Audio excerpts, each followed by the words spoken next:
If you grew up in the 1970s, psychologists say your brain developed in a way that can never happen again. Not better, not worse, rarer.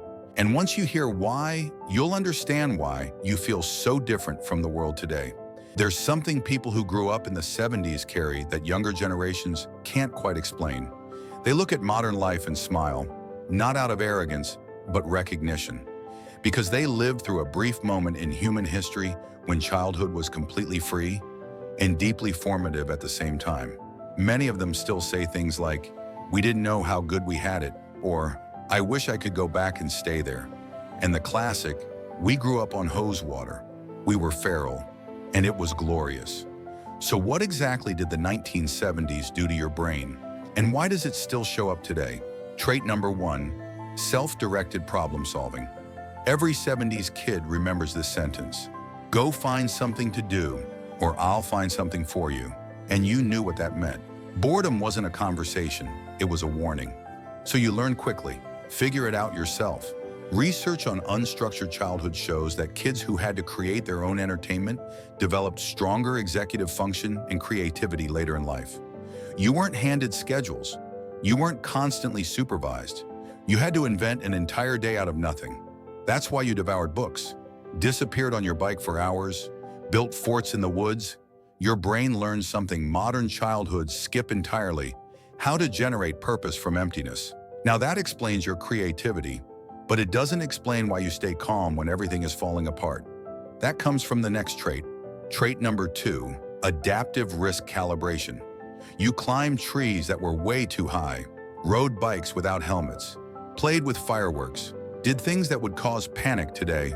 Every scraped knee, every close call, every scar taught your nervous system something critical. Developmental psychology shows that kids exposed to real-world physical risk develop better threat assessment and lower anxiety as adults. Your brain learned the difference between real danger and manageable risk. Not from warnings, not from screens, but by living it. That's why when a crisis hits, you don't panic. You assess, then you act. But here's the part most people today truly don't understand. Trait number 3, comfortable solitude. You spent hours alone and you were fine. Listening to music, lying in the grass, thinking, not because you were lonely, but because there was no screen demanding your attention every 3 seconds. Studies on pre-digital childhood show people who grew up before constant connectivity experience far less anxiety when alone with their thoughts. In fact, modern research found people would rather experience mild electric shocks than sit quietly for 15 minutes. That sounds absurd to you, because you learned early that boredom isn't an emergency. This is why silence doesn't scare you, why waiting doesn't agitate you, why you don't need constant stimulation to feel okay. Trait number 4, analog patience. You waited a week for your favorite show, days to see if photos turned out. You memorized phone numbers and hoped someone was home. Delayed gratification wasn't a lesson, it was life. Research shows people raised this way develop better impulse control, stronger relationships, and more stable careers. Your childhood trained patience in a world that now actively destroys it. That's why instant gratification doesn't satisfy you, and never really has. Trait number 5, unsupervised autonomy. At 8 years old, you left the house with one rule: be home before the streetlights come on.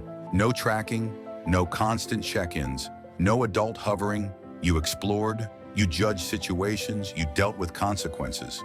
Research on childhood independence shows this creates stronger internal motivation and decision-making skills. Your parents weren't your friends, they were authority, and they trusted you to be capable. That wiring never left you.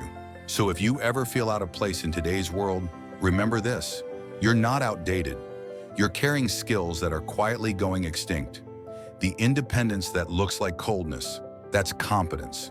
The comfort with silence that looks antisocial, that's depth. The ability to wait that looks like apathy, that's discipline. You survived a childhood that would get parents arrested today, and it didn't damage you, it built you. For a brief moment in human history, kids were both civilized and feral at the same time. And if you lived it, you know exactly how rare that was. If you're a 70s kid, drop a comment. And if you appreciate research-based content that finally explains why you are the way you are, hit subscribe. We're just getting started.